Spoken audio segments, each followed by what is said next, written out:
गुरुदेव भगवान ने बहुत विचार करके इसकी जो प्लानिंग, मैं पूज्य गुरुदेव भगवान की जो बातें सुन रहा हूँ वो सामान्य बातें नहीं है, सामान्य विश्लेषण नहीं है और सामान्य विचार नहीं है, ये समझने की बातें हैं। आप जितने भी गौ सेवक गौ भक्त हैं, मैंने कुछ बातें आप सभी की नोट की और यहाँ पर मुझे लगा कि मुझे इन बातों पर बात करनी चाहिए। तो सबसे पहली बात है वो ये बात है कि आज सरकारी दस्तावेज में, जो कि हर गांव में गौचारण भूमि सरकारी दस्तावेज में हम सबको मिलती है, तो मेरी पूज्य भगवान जी से प्रार्थना, पूज्य शंकराचार्य भगवान जी से, कि आप सभी गौ भक्तों को ये आदेश करेंगे कि जितने भी गांव क्षेत्र में जहां जहां भी गौचारण भूमि पर किसानों ने, लोगों ने कब्जा कर रखा है, तो आप लोग गांव-गांव जाएंगे, वहां के विधायक सांसद को कहेंगे, वहां के सरकारी कार्यकर्ताओं को कहें, आप लोग दबाव बनाएं कि भाई जो गौचारण भूमि को किसानों ने कब्जा कर रखी है वो छुड़वाएं, ताकि गाय सड़क पर ना बैठ करके अपने गौचारण भूमि पर जाकर के बैठे। आज सबसे बड़ा ये है कि भूमियों पर कब्जा, और उस भूमि पर कब्जा जो गौ माता की भूमि है, और वो भूमि भी आज भी सरकारी दस्तावेज में निहित करना चाहिए कि हमें जो लोगों ने हड़प ली है गौ माता की भूमि वो छूटे, पहला। दूसरा कार्य, आप सभी को पूज्य गुरुदेव भगवान के आदेश से तो आप चलेंगे और बहुत उत्तम कोटि का कार्य, आज मेरा बड़ा सौभाग्य था, मेरे भी ना जाने कौन सी पुण्योदय हो गए कि आज इस धर्म संसद में मुझे, परम धर्म संसद में शामिल होने का परम अवसर मिला। पूज्य गुरुदेव भगवान के चरणों में बैठ करके दो बातें कहने का और दो बातें आपकी सुनने का मुझे परम लाभ मिला। दूसरी बात यह है, यदि हम गौ माता, जैसे आप में से किसी एक भैया जी ने कहा भी, मैंने उसे ध्यान से सुना, कि यदि गौ माता से बने हुए शैम्पू पर, साबुन पर, गौ माता के गौमूत्र से, गोबर से इत्यादि चीजों से बना कोई भी प्रोडक्ट है, यदि हम उसको स्वयं अपनाएं और उसका प्रचार करें कि भाई आप केमिकल युक्त क्रीम, केमिकल युक्त साबुन, केमिकल युक्त शैम्पू, फेस वॉश इत्यादि ना करके गौ माता के द्वारा बनाए गए चीजों का प्रयोग करें, तो जब लोगों को लाभ दिखता है ना, तो लोग आगे बढ़ते हैं। तो सबसे पहले हमें समाज को ये समझाना आवश्यक होता है, हम समाज को ये समझा पाएं कि गोबर की कीमत क्या है। आज लोग गोबर को गोबर कहते हैं, हम ये बताना चाहें और ये बता पाएं कि भाई गोबर गोबर ही नहीं है, उसके लाभ बहुत हैं। और आप सब जानते हैं कि मैं गोबर पर जब बात करता हूं ना, तो बड़े बड़े न्यूज चैनल मुझे बुलाकर डिबेट पर बिठा देते हैं कि आप गोबर से जुड़ी ये बातें कर रहे हैं। और मैं आपको बताऊं, पूज्य गुरुदेव भगवान के सामने क्या कहना, भागवत जी में 9वें स्कंध में जब राम जी 14 वर्ष वनवास थे, तो भरत जी महाराज ने 14 वर्ष तक क्या खाया? गौ माता के गौमूत्र से पका हुआ दलिया और जौ, जो भी दलिया है वो भरत जी ने सेवन किया, भरत जी ने उसे खाया, वो खा करके उन्होंने अपने जीवन को आगे बढ़ाया। तो हमारे यहाँ तो ये सब गौमूत्र इत्यादि पंचगव्य का विधान है ही। अब आज के यूथ को जब हम कहते हैं कि बेटा पंचगव्य पीने की परंपरा है, लोग नाक बंद करते हैं, मुंह सिकोड़ते हैं कि भाई आप क्या बात करते हैं, गौमूत्र कौन पीता है, गौ माता के गोबर का अर्क कौन पीता है? अरे भाई, आज की युवा पीढ़ी भूल गई कि पंचगव्य में 5 चीजों में गौमूत्र और गौ माता के गोबर का भी अर्क है। तो हम पंचगव्य के प्रचार को भी आगे बढ़ाएं। हमारे यहाँ तो चाहे भगवान राम यज्ञ करें, चाहे भगवान कृष्ण यज्ञ करें, उस यज्ञ का अधिकारी ही तब होता है जब वो पंचगव्य का सेवन करे। बिना पंचगव्य सेवन के वह अधिकार पाता ही नहीं। तो हम सबका कार्य है कि परम धर्म सांसद जितने भी आप नियुक्त हों, ये जो भी कार्य यहाँ पर आज हो रहा है, आगे जाकर के हम जन जन तक चीजों को पहुंचा पाएं। और मुझे पूरा विश्वास है कि आप लोग, हम सब लोग मिलकर के ये कार्य जरूर करेंगे एक ना एक दिन। आज यदि शुरुआत हुआ है कोई कार्य, तो हम सबके ऊपर छत्र छाया पूज्य भगवान शंकराचार्य भगवान की तो है ही। कहते हैं ना, जब गुरु साथ हो तो फिर कोई काम कठिन नहीं होता। पूज्य गुरुदेव भगवान के एक वचन, एक वाक्य से महाराष्ट्र में एकनाथ शिंदे जी वहां के जब वर्तमान मुख्यमंत्री थे, तो पूज्य गुरुदेव भगवान के एक लाइन कहने से, एक शब्द कहने से उन्होंने मुख्यमंत्री होते हुए पूरे महाराष्ट्र में गौ माता को राज्य माता का दर्जा दिया और गौ हत्या बंद कराई। तो आप ये मत सोचिए कि ये बातें सामान्य हैं। पूज्य गुरुदेव भगवान जो भी बात कहते हैं उनकी वाणी में मां सरस्वती को विराजी है, साक्षात भगवान शिव का तेज और बल भी होता है। क्योंकि ये बात केवल आपकी नहीं, आप मतलब साक्षात भगवान शंकर, आपकी जो बात है, जो वाणी है, अब समाज उसे ना समझे तो वो अज्ञानता समाज की है, उसे हल्के में ले ले तो वो अज्ञानता समाज की है। पर गुरुदेव भगवान की वाणी में देखो, सरस्वती माँ बैठी और भगवान शंकर ने ही आपकी वाणी से कहलाया।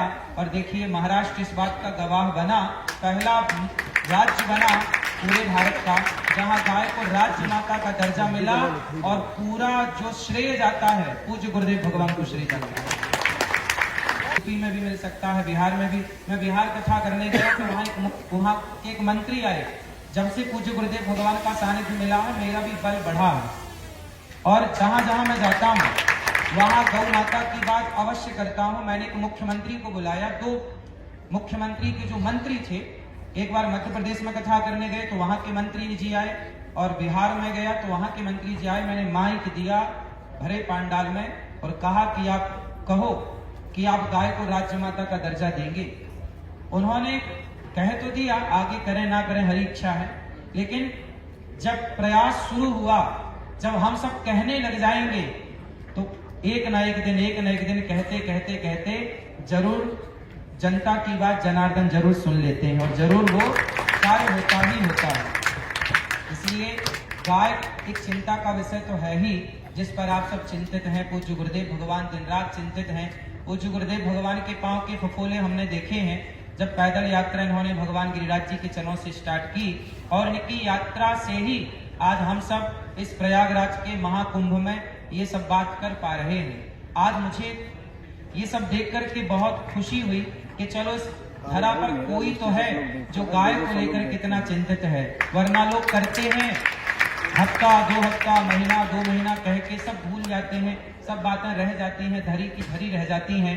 अपनी बातों को इतने आगे तक ले जाने का कार्य आज तक जो मेरी आयु में मैंने देखा है वो जो गुरुदेव भगवान ने किया है।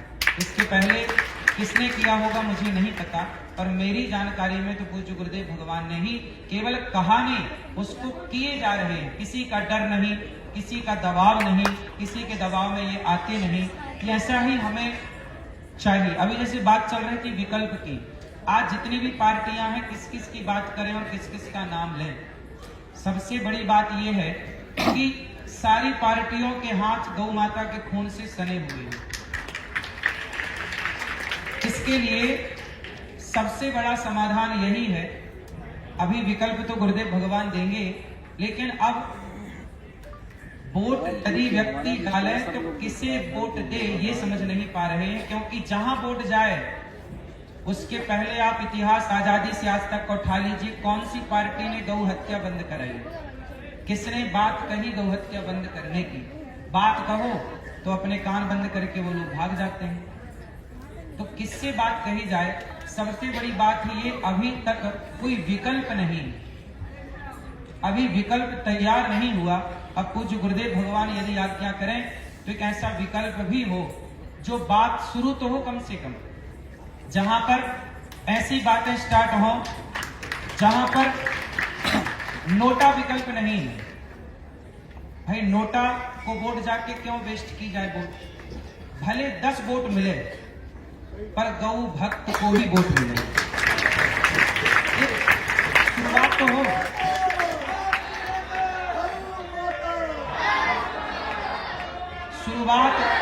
शुरुआत यदि आज हो गई, शुरुआत यदि आज 10 वोट से भी हुई तो संभावना है कि कल 50 फिर 100 और एक दिन विश्वास है कि गाय हम सबको उस स्थान पर दिखाएगी जिस स्थान से गाय को न्याय मिलना बहुत जरूरी है। और हम नोटा को विकल्प ना माने। नोटा को विकल्प मानना मतलब नुकसान अपना ही है, सामने वाले का कोई नुकसान नहीं। भाई वो कहेगा ना दबा दो नोटा, क्या दिक्कत है। लेकिन नोटा नहीं, एक विकल्प हो जहां से एक दबाव पैदा होगा कि भाई बच्चा छोटा है ना तो कल बड़ा भी तो होगा। अभी बच्चा पैदा ही नहीं हुआ, तो जब बच्चा पैदा ही नहीं हुआ तो फिर मनमानी तो चलेगी। इसलिए कम से कम बच्चा पैदा तो हो जाए। अभी छोटा है, फिर जवानी आएगी, फिर वो कार्यभार संभालने की स्थिति पे आएगा। तो अभी बच्चा पैदा नहीं हुआ तो कोशिश ये हो कि वो बच्चा पैदा हो जो गाय का लाडला हो और गाय की बात करे। जैसे यहाँ पर एक बहुत अच्छी बात ये है कि अन्य विषयों पर बात करने के लिए हम अन्य स्थानों पर बैठ करके अन्य बातें कर सकते हैं। जैसे बात बहुत सारी पीछे भैया गुजरात के उन्होंने एक बात कही, उसके लिए भी हम लोग एक चिंतन शिविर लगाएं कि जिस पर हम अन्य बातें भी रखें। गौ माता का तो ये जो चर्चा है यहाँ सिर्फ गौ माता की बात हो, और ये जब संसद तैयार होगी तो आज गौ माता की चर्चा है तो कल धर्म की जुड़ी और बातों की चर्चा भी हो। हम भी अपने मन की कुछ बात कहें, समाज का जो दर्द है, समाज की जो पीड़ा है। आज समस्या ये है कि हम अपनी बात कह नहीं पा रहे हैं। किससे कहें? कौन है जो हमारी बात को अंगीकार करे? तो समस्या ये है कि आज सबसे बड़ी बात ये है कि हम चाहते हैं कि ये जो आज धर्म सभा है और ये सम्मेलन जो है, ये आप सभी सांसदों की नियुक्ति है। आज आप लोगों ने यहाँ जो अपना गोत्र बोलकर, अपना नाम लेकर, अपने क्षेत्र का नाम लेकर जो संकल्प लिया, निश्चित गौ माता आपके संकल्प की सिद्धि करेंगी। और मेरी अंतिम बात बस यही है आप लोगों से, मैं तो आप सबका दास हूँ, आप सबका पुत्र हूँ, भाई हूँ, और आप लोगों से बहुत छोटा हूँ, बहुत ज्यादा समझ नहीं है, पर इतना जानता हूँ, मैंने कथाओं में कई बार कही ये बात कि देखिए गौ हत्या बंद करना बहुत कठिन काम नहीं है। ये बात मैं बार बार कह चुका हूँ कथाओं से कि हमारे देश के प्रधानमंत्री जी, देखो राजा चाहे तो सब कर ले। हमारे दशरथ जी वशिष्ठ जी के पास जाते थे और बैठते थे और सलाह लेते थे, है ना। हमारे यहाँ राजा को चाहिए कि राजा जो मोदी जी हैं, मुख्यमंत्री योगी जी हैं, ये हमारे शंकराचार्य भगवानों के पास बैठे और इनकी बताए गाइडलाइन पर चले, क्योंकि यही धर्म है। धर्म क्या है? अब देखिए जो हमारे पूज्य शंकराचार्य भगवान है, मैंने एक बात कही कि जो हमारे पुरी के शंकराचार्य भगवान है ना, वो वर्तमान में सबसे बड़े जो वैदिक गणित है, वैदिक गणित के सबसे अधिक सबसे बड़े जानकार हैं। अब बात कर लीजिए, फिर उनका लाभ हमारे नेता लोग ले ही नहीं पा रहे। ऐसे महापुरुषों का लाभ तो ले लेना चाहिए ना। ये हमारे जो चारों शंकराचार्य भगवान हैं, चारों के मत से ही सरकार अपने कार्य करें तो हमें ये सब कुछ करने की आवश्यकता ही ना पड़े। और भी जो संत जन हैं, समाज की चिंता करने वाले हैं, इन सब का लाभ लेना चाहिए।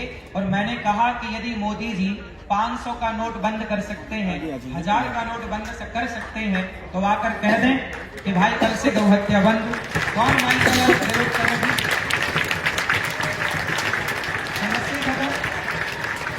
यदि मोदी जी के कहने से 1000 और 500 का नोट बंद हो सकता है, तो मोदी जी के कहने से गौ हत्या भी तो बंद हो सकती है। कौन नहीं, कौन खड़ा होगा, कौन विरोध करेगा? जो विरोध करेगा फिर देखेंगे आगे। तो हम सबको बस यही कार्य करना चाहिए कि हमारा देश का जो नेता है वो नेता बढ़िया हो जाए।